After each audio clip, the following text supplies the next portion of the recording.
مجھے کوئی پاگل کتا تو نہیں کاٹا تھا کہ میں 2018 میں نے کہوں کہ جب خان صاحب میں اگلا الیکشن نہیں لڑوں. کوئی سوچنے کی ضرورت ہے نا جی بھائی. جب پتہ ہے کہ وہ جیت رہے ہیں, جو میں خان صاحب کو کہتا تھا اگر خان صاحب نے وہ چیز کی ہوتی تو میرا خیال ہے کہ آج وہ ان مشکلات کا سامنا نہ کر رہے ہوتے جو کر رہے ہیں. جب پروویژنل کانسٹیٹیوشن آرڈر آ رہا تھا بالکل مجھے کنڈولیزا رائس رنگ کرتی ہے کہ what is your president trying to do something unconstitutional. ان کو پتہ چل گیا پریزیڈنٹ فور انٹیلیجنس کو استعفے. تو میں کئی دن سے بات کر رہا تھا, کالیں بھی ٹیپ ہوتی ہیں. میں نے ریزگنیشن لیٹر نجم سٹی کو لکھا اور میں نے کہا کہ یہ میں آپ کو اس لیے دے رہا ہوں, پریس کانفرنس کروں گا تو ڈیمیج بہت زیادہ ہو جائے گا. یہ لاتوں کے بھوت ہیں, اب ان کو ڈنڈے پڑ رہے, تھپڑ پڑ رہے ہیں. یہ جو کرتے آئی میں کہتا نہیں, اور میں خوش ہوتا ہوں. ہاتھ ملائے گا مشکل ہے, ہاتھ اس کے جو ہے سفید ہیں, دیکھ لے جن دستانے چڑھائے. یہ لیول آف اٹیک یہ ہوتا تھا. میں نے کیریئر میں نہ ڈی سی بدلوایا نہ ایس پی. ہر بندے کی پہلی خواہش ہوتی ہے ڈی سی ایس پی. میرا پوائنٹ یہ تھا مجھے کیا ضرورت تھا, مجھ سے لوگوں کی توقع کم ہو گئی. ہر حلقے میں زیادہ سے زیادہ 3 یا 4 ہزار بے وقوف لوگ ہیں. وہ بے وقوف کون ہے ود انورٹڈ کاما, جو بندہ دیکھ کے ووٹ دیتے ہیں. وہ پڑھتا ہے پارٹی کے نام پہ لہر کہ جی انہیں تھے جت جانا ہے, لفظ ہوتا جت گیا. اب کے عمران خان نے بڑے بڑے برج الٹا دیے. پوائنٹ یہ ہے کہ یہ ثابت کرتا ہے کہ یہ جو آپ نے سوال پوچھا اس کا جواب کچھ ہو. آپ یہ بالکل کہہ سکتے ہیں کہ پاکستان کو کوئی سیاستدان اینی باڈی جو الیکٹ ہوا ہے وہ کسی نہ کسی طرح سے کسی ملٹری بیکڈ پارٹی کا حصہ رہا. سب کہیں گے فلانا چور, فلانا ڈاکو, فلانا یہ, فلانا وہ, اور آپ کی ان کی پرانی ٹیپس نکال لیں. ہر بندے نے گالیاں دی ہیں, بعد میں کمپرومائز کی. کشمیر کو یہ دبا نہیں سکتے. پاکستان کے حالات اکنومیکلی انشاءاللہ 1-2 سال کے بعد اتنے خراب نہیں ہوں گے. چائنا پاکستان انڈیا کا بارڈر نہیں بدلے گا, اس بارڈر کو سے انڈیا کو ٹرنا چاہیے, پھر ہم ان کو کنیکٹیوٹی دے سکتے ہیں. یہ سوچ لینا کہ پاکستان ہاتھ میں کوئی پتے نہیں, بالکل غلط بات. میزربلی اسٹیٹ فیل ہوئی ہے. ایجوکیشن آپ سے کوئی چیز اسٹیٹ سیکٹر میں نہیں چلتی. آپ سے پی آئی اے نہیں چلی, آپ سے اسٹیل مل نہیں چلی, آپ سے اسکول نہیں چلتے, آپ سے اسپتال نہیں چلتی. لیکن کوئی کشمیر کا سلوشن ہے ہی نہیں جس کو کشمیری ایکسیپٹ نہ کرے. پہلی بات تو یہ, وہ بکواس ہے کہ جی پاکستان انڈیا کے لیے ایکسیپٹ کر لیں. Welcome to podcast with Ahmed Mushtaba. Today we are having very graceful, very well learned and intellectually very sound Khurshid Mahmood Kasuri Saab. Sir, welcome to my podcast. Really appreciating your effort to spare some time for me. اور میں اپنے viewers کو سب سے پہلے یہ بتاتا چلوں کہ جب میری سر سے لاسٹ ٹائم بات ہوئی, جس کی مجھے بھی بڑی خوشی ہوئی اور یقیناً جب آپ سنیں گے آپ کو بھی خوشی ہوگی, کہ میں نے سر سے پوچھا کہ are you free for my podcast, تو ہی واز آف دا ویو کہ میں اس وقت فلائی کرنے لگا ہوں to China and I am heading a delegation. تو مجھے بڑا اچھا لگا کہ sir at this stage of his life is contributing intellectually to the society. تو سر سب سے پہلے تو مجھے یہی بتائیں کہ چائنا میں آپ کا کیا دورہ تھا اور آپ وہاں پہ کیا کرنے گئے؟ دیکھیے میں 2 تھنک ٹینکس کا ہیڈ کرتا ہوں. ایک ہے انڈرسٹینڈنگ چائنا فورم اور ایک ہے institute of peace and connectivity. یہ ساری وہ فیلڈز ہیں جس سے میرا شروع سے انٹرسٹ ہے, not just as foreign minister بلکہ اس سے پہلے سے. یہ وہی فیلڈز ہیں جس کو میں روز 15-16 آرٹیکلز پڑھتا ہوں ساری دنیا کے جو ٹاپ کے میگزینز ہیں یا اخبارات ہیں, Washington post, new York Times, economist. Pakistan سے 1-2 جو ٹاپ کے اخبار ہیں ان کے ایڈیٹوریلز, ڈان ہو یا نیوز ہو. ہندوستان میں جو سب سے ریپیوٹیبل ہیں جیسے ہندو ہے, تو so that I get a, صبح مجھے آتے ہی گھنٹے ڈیڑھ میں ساری دنیا میں جو لیٹسٹ ہو رہا ہوتا ہے وہ پتہ چل رہا جا. تو انٹرسٹ میرا اس میں ہے. تو اس میں جو ہمارا تھنک ٹینک ہے اس میں I have got very colleagues میرے بڑے اچھے ہیں. وہاں کا لیڈنگ تھنک ٹینک ہے CIIDS, Chinese institute of development strategy. وہ ایک میجر تھنک ٹینک ہے چائنا کا. ان کا دعوت تھی اور اس میں ہم فارن آفس بھی گئے تھے, اور ہمیں پتہ ہے کہ سی پیک میں آگے جو فوکس آئے گا وہ ایگریکلچر اور آئی ٹی میں آئے گا, ٹیکنالوجی, اور اس کے اندر آئے گا آرٹیفیشل انٹیلیجنس.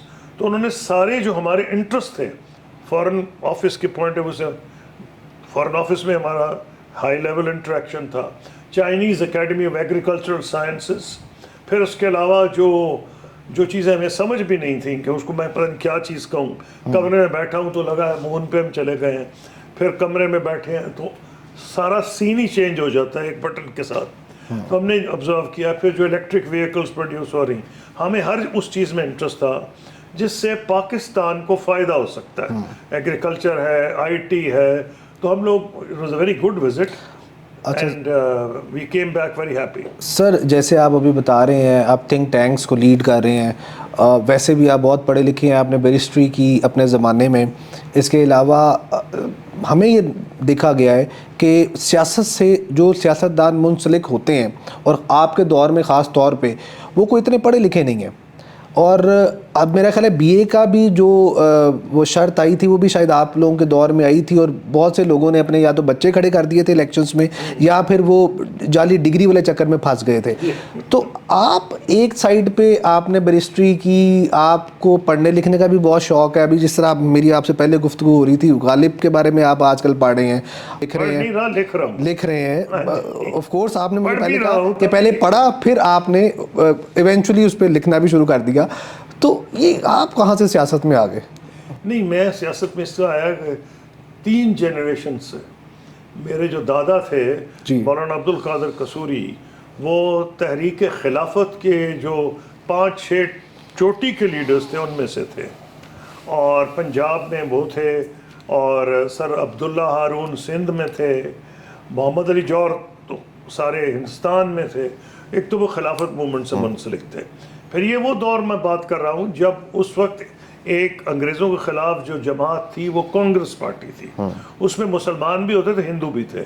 قائد اعظم محمد علی جناح بھی کانگریس میں تھے, مولانا ابوالکلام آزاد بھی کانگریس میں تھے, میرے دادا بھی کانگریس میں تھے. تو یہ اب وہ اس وقت کی دور میں میرے دادا کوئی 10 سال صدر رہے ہیں, اور وہ لالا لاجپت رائے کے بعد صدر بنے. You mean to say کہ یہ جو پالیٹکس ہے it was in your genes.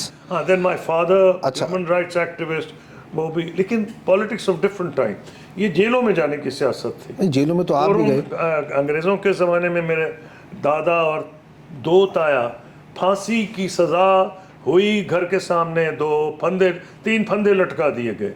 جب جلیانوالہ باغ کے خلاف موومنٹ چلی تو میرے دادا جو تھے اس میں ان کو ڈرانے کے لیے, پہلے ہمیں ڈر تھا کہ پھانسی لگا دیں گے, سارے قصور میں انہوں نے یہ سراسیمگی پھیلا دی, اور وہ انوالوڈ تھے.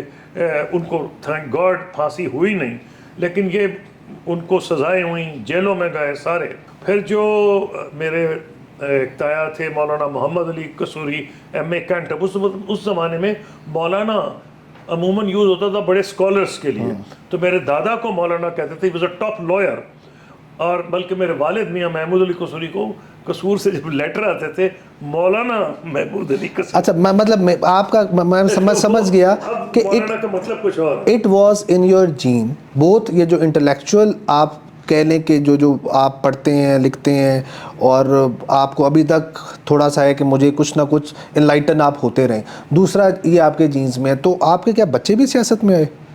نہیں, بچے جو ہیں وہ جس طرح میں اپنے والد کو دیکھ کے پریکٹس نہیں میں نے کی لاء کی, والد کی خواہش تھی کہ کئی جنریشن سے آ رہا ہے, ان کے والد تھے, ان کے چچا تھے, they were all top lawyers, very successful lawyers.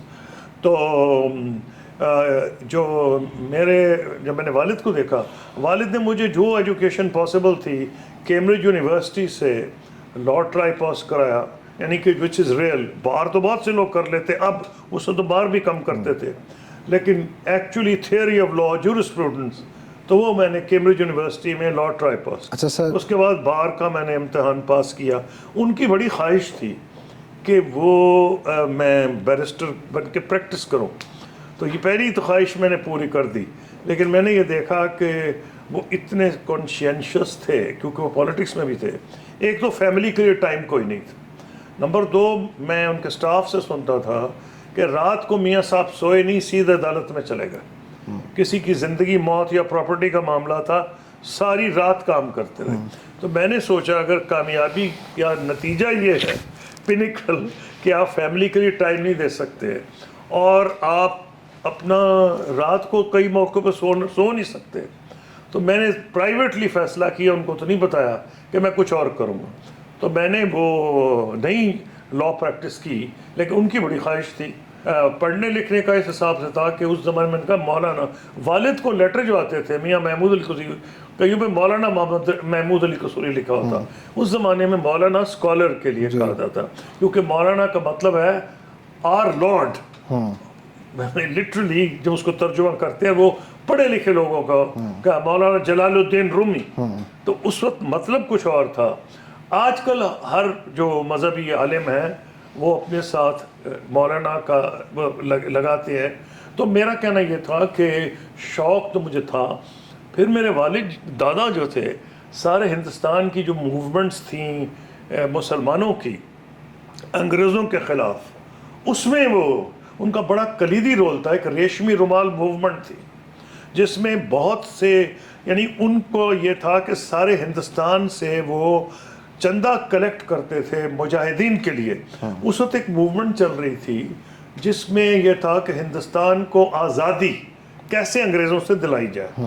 تو 2 ہی آزاد ملک تھے اس وقت جن پہ جو انگریزوں کے کلونیل رول میں نہیں تھے. ایک ترکی تھا, ایک افغانستان تھا.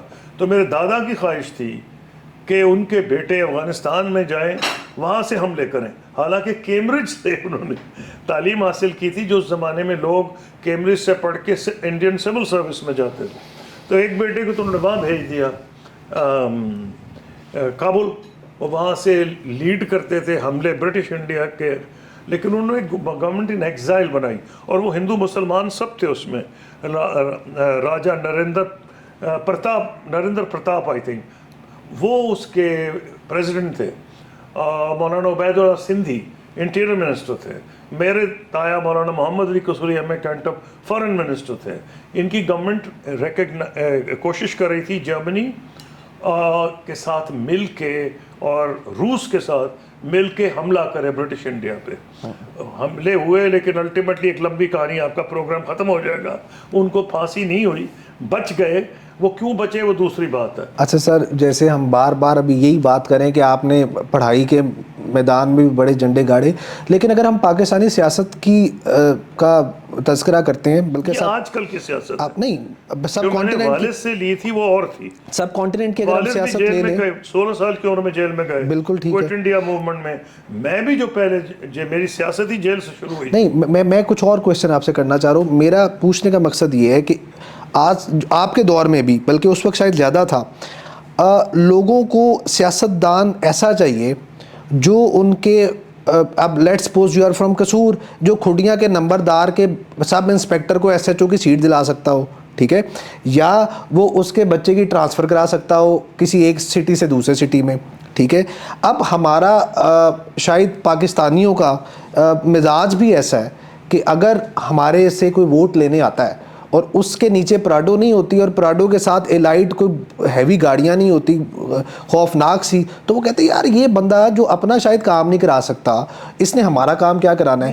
تو دے آر مور انٹرسٹیڈ کہ جی آپ فارن افیئرز میں کیا کر رہے ہیں یا آپ لیجسلیچر کر رہے ہیں. وہ چاہتے ہیں کہ ہم ان کو ایسا قصوری چاہیے کہ جو ان کے اس طرح کے کام کر سکے. تو ایسے حالات میں آپ نے کیسے پالیٹکس کی؟ ہاں, یہ مشکل کام تھا اور اس میں نے 2-3 چیزیں تو ان کو آتے ہی سکھا دی تھیں.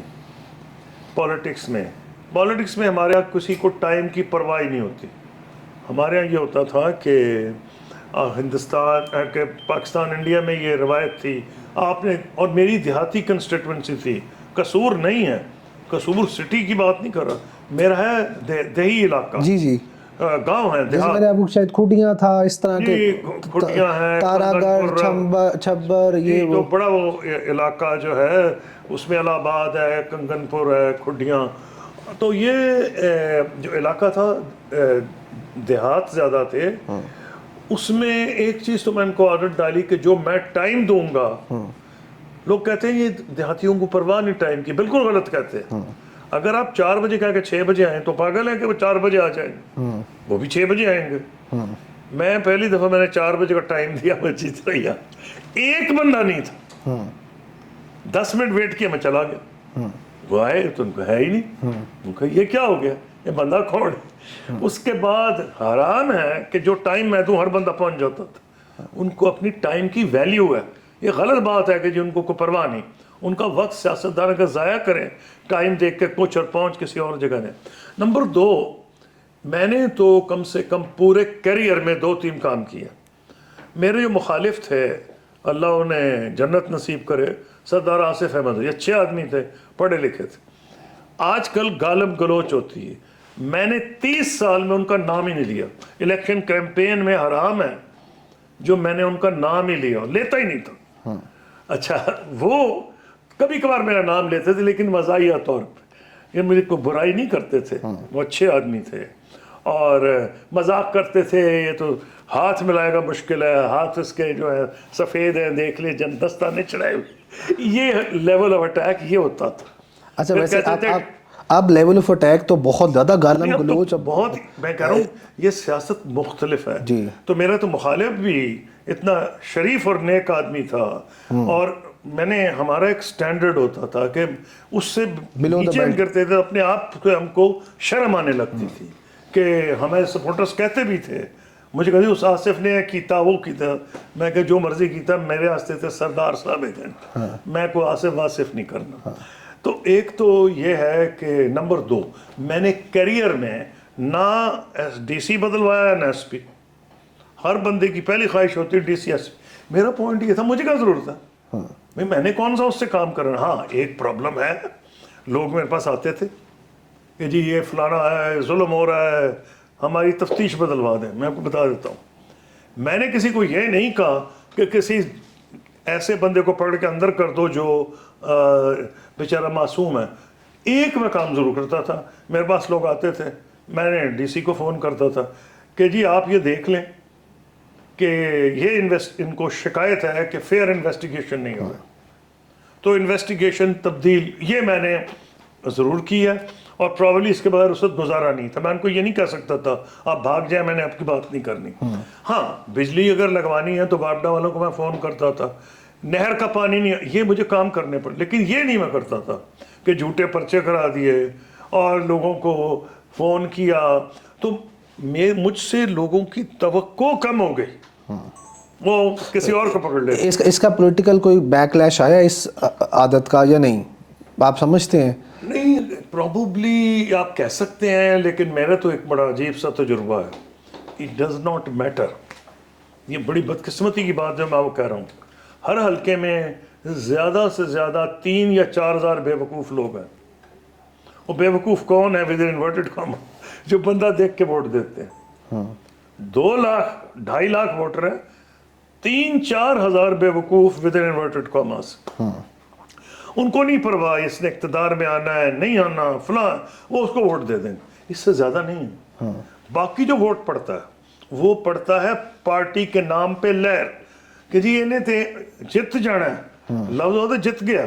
جت کون گیا؟ جو سمجھتے تھے کہ وہ پارٹی جیت جائے گی. ہمارے ملک میں جیتنے کے کئی فیکٹرز ہیں. ملٹریز ون فیکٹر کہ وہ سمجھتے تھے جی فلانے کو نکالا, اس کو دوبارہ نہیں آنے دیں گے. مثلا بڑی سمپل ہے, 90s کا ڈیکیڈ, میاں صاحب نکالے گئے, پہلے پرائم منسٹر تھے, وہ ان کو نام دے گا. بے نظیر جیت گئی, بے نظیر کو نکالا, وہ ان کی نام دینا. یہ جو ہماری تھنکنگ تھی دیہات میں, وہ جتاتی تھی. اٹ ڈزنٹ میٹر کہ میری جگہ کو گدھا ہو, لیمپ پوسٹ ہو. اس غلط فہمی میں نہیں رہنا چاہیے. ہاں 3-4 ہزار بے وقوف ضرور ملیں گے. اب آپ وہ مجھے معاف کر دیں, بے وقوف سے مطلب نیک اور اچھے اور پڑھے لکھے لوگ جن کو کوئی پرواہ ہی نہیں, انہوں نے کچھ آپ سے ان ریٹرن لینا نہیں. وہ کہتے ہیں یہ اچھا آدمی, اس کو ووٹ دے دو. اصغر خان صاحب جو اس ملک کے نیشنل ہیرو تھے. اچھا اصغر خان کا آپ نے ذکر کیا, تحریک استقلال کے آپ جنرل سیکرٹری. میں آپ کو بتانے کو ایک چیز, اوکے, اصغر خان صاحب national hero, creator modern air force, Hindustan کے چھکے چھڑا دیے گئے. ہفتہ پہلے ریٹائر ہوئے تھے، اے مارشل نور خان نے ٹیک اوور کیا تھا، پھر وہ ان کو چائنا بھیجا گیا ہتھیاروں کے لیے. آپ حیران ہوں گے کہ وہ ہارے راول پنڈی میں ایک شخص کے خلاف کیونکہ اس وقت بھٹو صاحب کا زور تھا. تو یہ میٹر ہی نہیں کرتا جو آپ پوچھ رہے ہیں نا جی، جیتنا ہارنا آپ کے ہاتھ میں نہیں ہے. جب تک آپ اٹلی ناکارہ ہوں پھر آپ کو پارٹی ٹکٹ ہی نہیں دے گی. بالکل ایسے ہی وہ پارٹیوں کو پڑتا ہے، یہ غلط فہمی میں نہیں رہنا چاہیے. بالکل ٹھیک اب کہ عمران خان نے بڑے بڑے برج الٹا دیے. پوائنٹ یہ ہے کہ یہ ثابت کرتا ہے کہ یہ جو آپ نے سوال پوچھا اس کا جواب کچھ ہو. بالکل. اچھا آپ نے سر سیاست میں جب آپ تحریک استقلال کے جنرل سیکرٹری تھے، آپ جیل میں بھی گئے، متعدد بار آپ جیل میں گئے، لیکن آپ جمہوریت کے بڑے حامی رہے. لیکن جب آپ منسٹر بنے تو آپ مشرف کی کیبنٹ کا حصہ بن گئے. تو یہ تھوڑی ڈپلیسٹی نہیں ہے اس بات میں؟ آپ کہہ سکتے ہیں، لیکن اس میں جواب میرا یہ ہے کہ پاکستان کی سیاست میں یا تو آپ الیکٹرل پالیٹکس میں ہی نہ جائیں، الیکٹرل پالیٹکس میں نہ جائیں. دوسری پارٹیز جو ہیں کوئی ہے نہیں جو کہ ایون جماعت اسلامی جس کو میں بڑی پرنسپلڈ جماعت سمجھتا ہوں، ان کے الیکشن بھی ہوتے ہیں، سب کچھ ہوتے ہیں، لیکن وہ بھی جنرل ضیاء الحق کی حکومت میں گئے ہیں. یہاں کا کچھ طریقہ ایسا ہو گیا ہے پاکستان کی سیاست کا کہ اگر آپ الیکٹرل پالیٹکس میں ہیں تو پھر ڈائنامکس اس نو، ہاں آپ الیکٹرل پالیٹکس میں نہیں ہیں، آپ فلانی تحریک عوامی لگا لیں، فلانی کر لیں، کوئی موومنٹ چلا لیں، ٹریڈ یونین موومنٹ چلا لیں، پھر آپ کو ضرورت نہیں. اگر آپ نے الیکشن میں آنا ہے تو خواہ ذوالفقار علی بھٹو صاحب ہوں، ایوب خان کا دور ہے، خواہ میاں نواز شریف صاحب ہوں، ضیاء الحق صاحب کا دور ہے، اس کے بعد ضیاء الحق صاحب ہوں، آپ کے ساتھ بہت سی سیاستدان بشمول جماعت اسلامی، مسلم، ساری پارٹیاں ایکسیپٹ تحریک استقلال، ایکسیپٹ تحریک، سب پارٹیز جنرل ضیاء الحق کے ساتھ چلی گئی. ٹھیک ہے، اس میں نہیں گیا کیونکہ تحریک نے فیصلہ کیا نہیں جائے گی. اب یہ ہوا ہے کہ جو الائنس ہوا تھا تحریک استقلال کا وہ مسلم لیگ نون کے ساتھ ہوا. بالکل ایسے ہی. مجھے جوائنٹ ٹکٹ ملا تھا. اب جب آپ کو جوائنٹ ٹکٹ ملا اور آپ حلقے میں جاتے ہیں تو پالیٹکس بالکل چینج ہو جاتی ہے. ان کو کوئی انٹرسٹ نہیں آپ کی دفعہ جیل میں گئے، کیوں گئے ہیں. وہ کہہ جی اگے ایئر مارشل صاحب کڑی کڑی الائنس چھڑ دیں سن، اسی تن ووٹ دیاں گے تسی بھی چھڑ دیو گے تو پھر اسی کتنے جاؤں گا. یعنی سیپا سوال تھا. تو مجھے ایئر مارشل کو بھی بتانا پڑا، ان کو بھی، کہ جی اگر آپ نے الائنس آپ کے چھوڑا تو پھر میرے لیے مشکل ہو جائے گا. کہ میں نے ان لوگوں سے، میرے جو ساتھی ہیں ان کو میں نے کہا ہے کہ میں آپ کے ساتھ رہوں گا کیونکہ یہ بہت کچھ لگا کے میرے ساتھ آتے ہیں.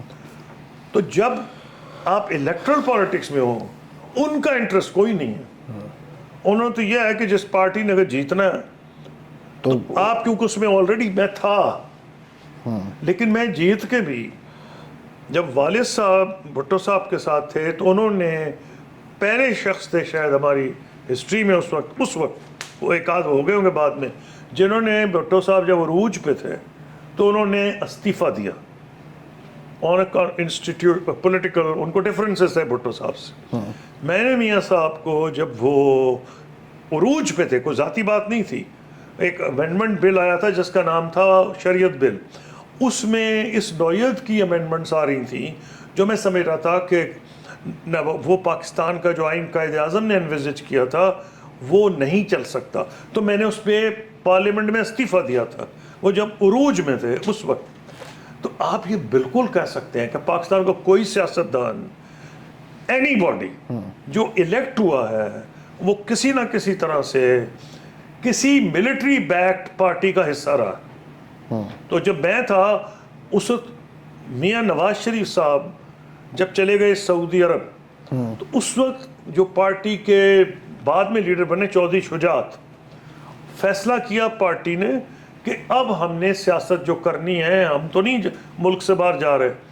تو مسلم لیگ پھر جو کاف بنی تھی، میں اس کا ممبر تھا تو ہم نے اس کو جوائن کیا. اعتراض ڈیفینیٹلی ہو سکتا ہے، ہر ایک پہ ہو سکتا ہے، بھٹو صاحب پہ بھی ہو سکتا ہے، میاں نواز شریف صاحب پہ بھی ہو سکتا ہے، مجھ پہ بھی ہو سکتا ہے، ہر بندے پہ ہو سکتا ہے جو الیکٹ ہوا ہے.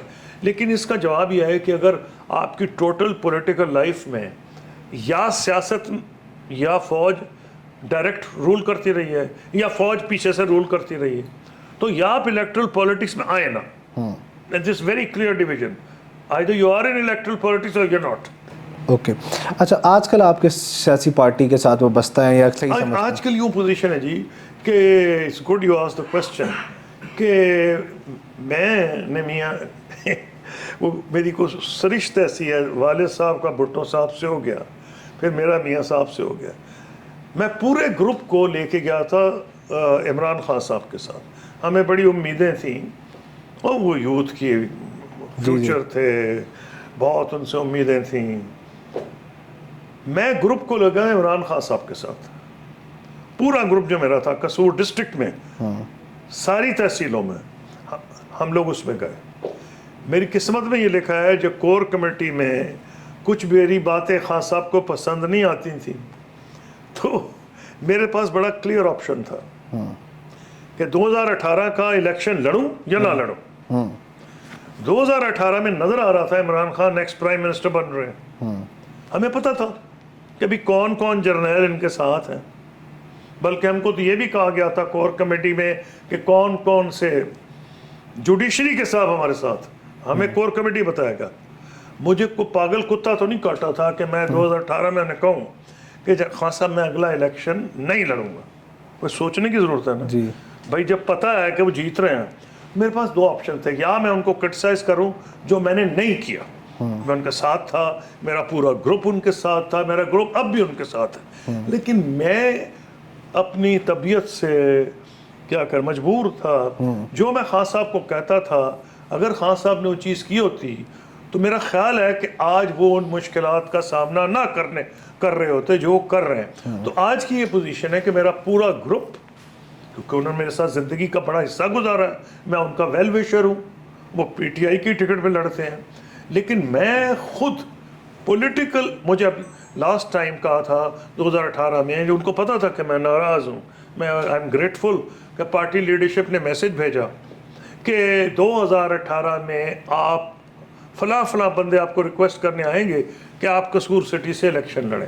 میں نے کہا ضرور آئیں، میری عزت افزائی ہے، چائے پئیں، پکوڑے بھی کھائیں، لیکن میں الیکشن نہیں لڑوں گا. اوکے تو کوئی تو وجہ ہوگی نا.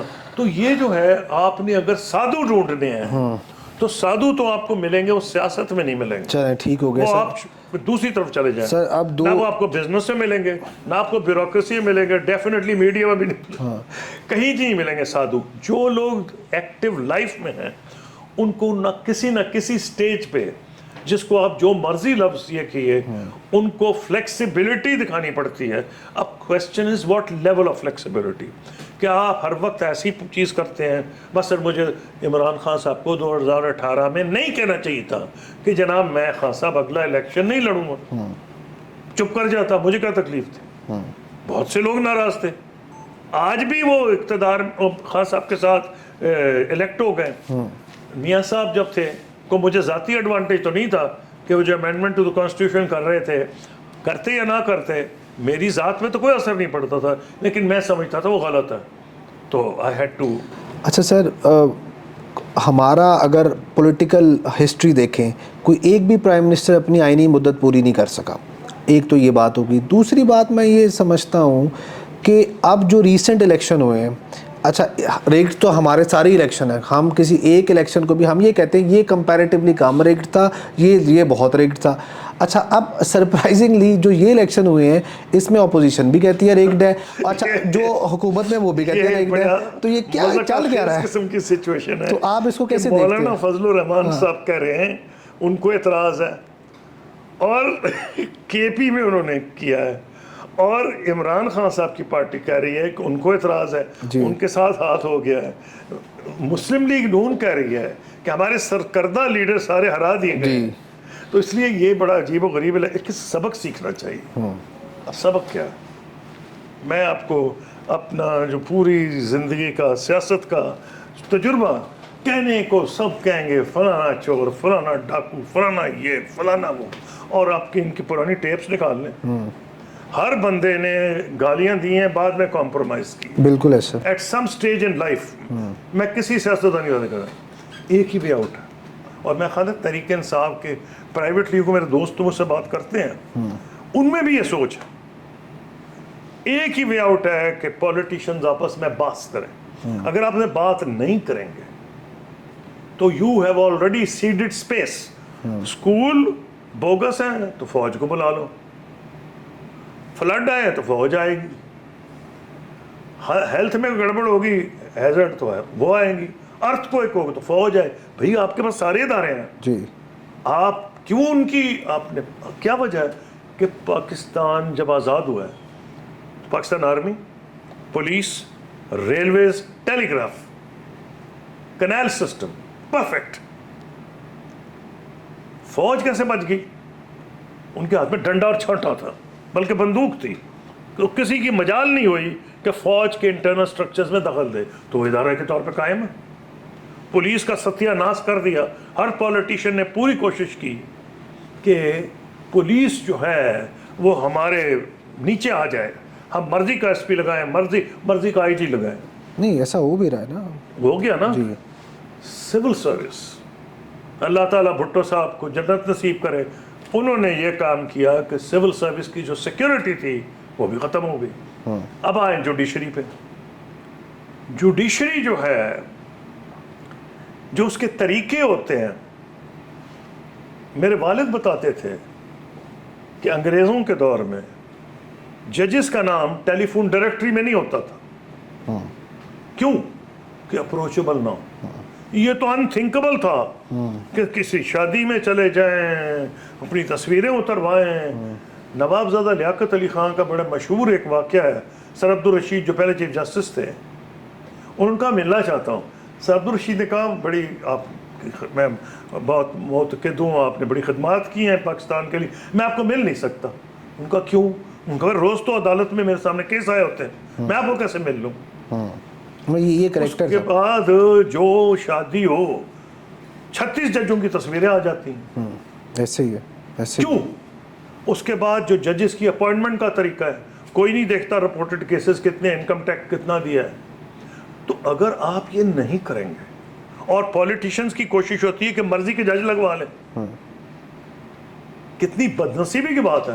تو پولیس, سول سروس, جوڈیشری, ہم نے سب نے مل کے تباہ کیا.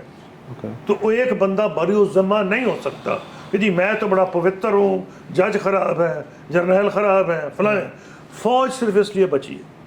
اب یہ یا تو پولیٹیشنز مل کے فیصلہ کریں. ہاں الیکشن, ہر الیکشن کہتے ہیں ریگو ہے. ہندوستان کے تھی چیف الیکشن کمیشنر, ان کا پورا نام میں بھول رہا ہوں, سیشن صاحب تھا. مجال ہے پرائم منسٹر کو ہلنے نہیں دیتے تھے وہ, انڈیا کے پرائم منسٹر کو. مجال ہے کہ وہ سرکاری ذرائع استعمال کریں, ہیلی کاپٹر میں جائیں. ٹی این سیشن, وہ بھی ہمارے یہاں کیوں نہیں ہو سکتا؟ ہاں ماشاء اللہ مودی صاحب نے وہاں بھی فارغ کر دیے. وہاں جو الیکشن کمیشن ہے اب وہ خود ہی شاید اپوائنٹ کر رہے ہیں. تو مودی صاحب نے وہ کام وہاں کیے ہیں کہ جو ہم ریگریٹ کر رہے ہیں کہ جو پاکستان کا حلیہ بگڑا تھا بہت سے طریقوں سے جنرل ضیاء الحق صاحب کے دور میں, تو جس قسم کی پاکستان میں پالیسیز اڈاپٹ کی گئیں, ایک خاص قسم کے رجحانات پیدا کیے گئے, جس کی وجہ سے آج ہم بھگت رہے ہیں, چاہے وہ ٹیررزم ہو, سیکٹیرینزم ہو, جو کچھ بھی ہو. اچھے کام بھی کیے تھے جنرل صاحب نے, ان کے یہاں ڈیولپمنٹ اچھی تیزی ہوئی تھی. یہ لیکن یہ جو ایک معاملہ ہے اس میں تو کوئی دو رائے نہیں ہے نا.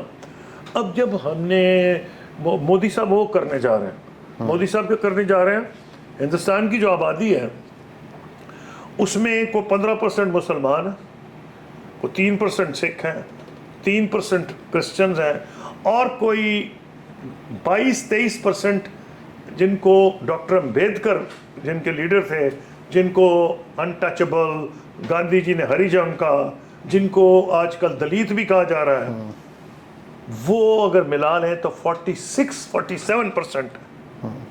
یہ ہندوستان کی آبادی کے وہ لوگ ہیں جو کرنٹ سسٹم سے خوش نہیں ہیں. مودی صاحب نے جو حشر ہندوستان کا کیا ہے, آج تو بڑے شائننگ انڈیا کا ذکر کر رہے ہیں, جس طرح آج ہم قیمت ادا کر رہے ہیں جو ہم نے پالیسیز ماضی میں اپنائی کی, میں لکھ کے دے سکتا ہوں کہ ہندوستان وہ قیمت آئندہ پے کرے گا, کیونکہ یہ قدرت کے اصولوں کے خلاف ہے. ایک حساب لگایا گیا ہے کہ اگر 1.5-2% کسی قوم کے لوگ 5th کالمسٹ ہو جائیں, یعنی اس ملک کا ہی دشمن ہو جائیں, تو ملک میں اسٹیبلٹی نہیں آ سکتی. وہ ہندوستان میں تو سکھ, مسلمان, کرسچن کا جو حشر کیا ہے, اور دلیت کا جو حشر ہو رہا ہے, ان کی عورتوں سے جو ہو رہا ہے, ان کی لڑکیوں سے ہو رہا ہے, آپ کو پتہ ہے میں کیا کہوں, ہندوستان کیسے ہو سکتا ہے کہ قدرت کے آپ اصول کو مریا میٹ کر دیں, اس کا آپ کو کوئی اثر نہیں. ہاں ہو سکتا ہے مودی صاحب الیکشن جیتے, ہو سکتا ہے کوئی سال انڈیا کی اکانومی بھی اچھی چلتی رہے, ہماری بھی اچھی چل رہی تھی, ہم نے اور غلطیاں کی, انہوں نے اور کی, تو یہ آپ کو حساب پورا کرنا پڑے گا. تو اگر یہ سمجھتے ہیں لوگ کہ آپ فنڈامنٹل غلطیاں کریں, ان کا ازالہ نہ کریں جیسے انڈیا میں اب ہو رہا ہے, اور ہم نے کوئی ازالہ نہیں کیا, سبق نہیں کہ جی وہ ہر چیز میں بلیم کا, فوج نے یہ کیا, بھئی آپ کیوں نہیں روکتے, بالکل ایسے ہی ہم آپ اکٹھے کیوں نہیں ہوتے, آپ بیوروکریسی کو اسٹرینتھن کیوں نہیں کرتے, پولیس کو کیوں نہیں انڈیپینڈنٹ کرتے, تو مجال ہے. فوج کیسے انٹرفیئر کرے گی, فوج کے پاس انفارمیشن سسٹم بڑا اچھا ہے. میں فورن منسٹر رہا ہوں, ان کے تو جو تندور ہے نا, وہاں جب جوان روٹی کھاتے ہیں وہاں سے بھی ان کو رپورٹیں آتی ہیں, اور وہ کمپلیٹلی اویئر ہوتے ہیں کیا سینٹیمنٹ ہے. اگر آپ ٹھیک کر لیں گے تو سوال ہی نہیں کہ فوج کا بھی انٹرونشن کریں. بالکل ٹھیک. اچھا سر, دو تین بار آپ کے بارے میں کہا جاتا تھا کہ آپ پرائم منسٹر بنیں گے, بلکہ 2002 میں تو قصور میں شاید مٹھائیاں بھی تقسیم ہو گئی کہ شاید آپ پرائم منسٹر بننے جا رہے ہیں, اور لیکن پھر آل آف اے سڈن جمالی صاحب نکل آتے ہیں. تو what do you think, what went wrong? اپنا یہ خیال ہے, نہیں مجھے تو خود پریزیڈنٹ مشرف نے کہا تھا کہ بھئی آپ کا میں نے نام دیا ہے, باہر سے چھوڑے, اللہ تعالیٰ انہیں جنت نصیب کرے, بڑے اچھے آدمی تھے. نہیں مجھے ان سے اختلاف نہیں ہے, جسٹ آسکنگ کہ ایسا کیا ہوا. اس وقت چودھری شجاعت صاحب جو پارٹی کے صدر تھے, شاید انہوں نے کہا جی پنجابی کو نہیں ہونا چاہیے, چھوٹے صوبے کو ہونا چاہیے, مطلب میں آؤٹ ہو گیا نا, چھوٹے صوبے کو ہونا چاہیے. اچھا چلیں اس کو میں ذرا ری فریز کرتا ہوں. اچھا یہ بھی کہا جاتا ہے, آپ نے بھی 2-4 جگہوں پہ کہا, شاید بک میں بھی ایک جگہ پہ لکھا کہ مشرف صاحب نے آپ سے پوچھا کہ آپ کو کون سی منسٹری چاہیے. اچھا تو آپ نے خود چوز کی. میں بتا دیتا ہوں, ہوا یہ تھا, میں بڑا ناراض تھا کہ مجھے کہا گیا تھا کہ تم پرائم منسٹر بن رہے ہو. نہیں آپ کو افسوس ہوا تھا, ہارٹ بریکنگ ہوئی تھی کہ میں, وہ تو ہوتی ہے نا, شیروانی پہنتے میسج آئی جنرل حامد جاوید مرحوم, وہ پرنسپل سیکرٹری تھے پریزیڈنٹ مشرف کے, ان کا یہ آپ بھیج دیں 3-4 چوائسز وزارت کی. چوائسز لوگ تھے فائنانس, ڈیفینس, اور یہ انٹیریئر, ہوم, ڈنڈے مارنے والی, فورن افیئرز. میں نے کہا جی میں نے کوئی وزارت نہیں دینی, اور میں گھر چلا جاؤں گا سوائے فورن افیئرس کے. اچھا it was your choice. It is my choice. اچھا تو مجھے بتائیں. میں نے ریزن بڑا کلیئر تھا, میرا اس میں انٹرسٹ تھا, مجھے پڑھنے لکھنے کا شوق ہے, انٹرنیشنل ریلیشن میں انٹرسٹ تھا, تو میں نے سمپل سا جواب ان کو دے دیا, کیونکہ مینٹلی پریپیئرڈ تھا کہ میں لاہور چلا جاؤں گا. اور پریزیڈنٹ مشرف کے دور میں بھی وہی واقعہ ہوا جو میاں نواز شریف کے دور میں مجھ سے ہوا تھا. وہ ان کو میں نے کہا کہ آپ وردی کے بغیر الیکشن لڑیں. یہ پورا واقعہ ایس ایم ظفر صاحب کی کتاب ہے, سینیٹر ایس ایم ظفر کی کہانی اپنی زبانی, اس میں انہوں نے 10 صفحے اس پہ لکھے ہوئے. ان کے سامنے مکالمہ میرا ہو رہا ہے پریزیڈنٹ مشرف کے ساتھ, اور میں دلائل دے رہا ہوں کہ آپ وردی کے بغیر الیکشن لڑیں. اور ظفر صاحب لکھ رہے ہیں کہ مجھے ان کی والد کی آواز یاد آ گئی جو گونجا کرتی تھی, اور اسی دھڑلے سے میرے بارے میں کہا یہ پریزیڈنٹ مشرف کو کہہ رہے ہیں. کسی نے واقعہ پڑھنا ہے تو اسے پورے آپ کا ٹائم ختم ہو جائے گا, میں سے ڈیٹیلز میں نہیں جا سر. لیکن پھر تو میں نے ان کو کہا پریزیڈنٹ کو کہ سر آپ یہ نہ کریں. یہ آپ نے 2002 میں کہا انہیں؟ نہیں 2006-7 میں کہا جب پروویژنل کانسٹیٹیوشن آرڈر آ رہا تھا. مجھے کنڈولیزا رائس رنگ کرتی ہے کہ what is your president trying to do something unconstitutional.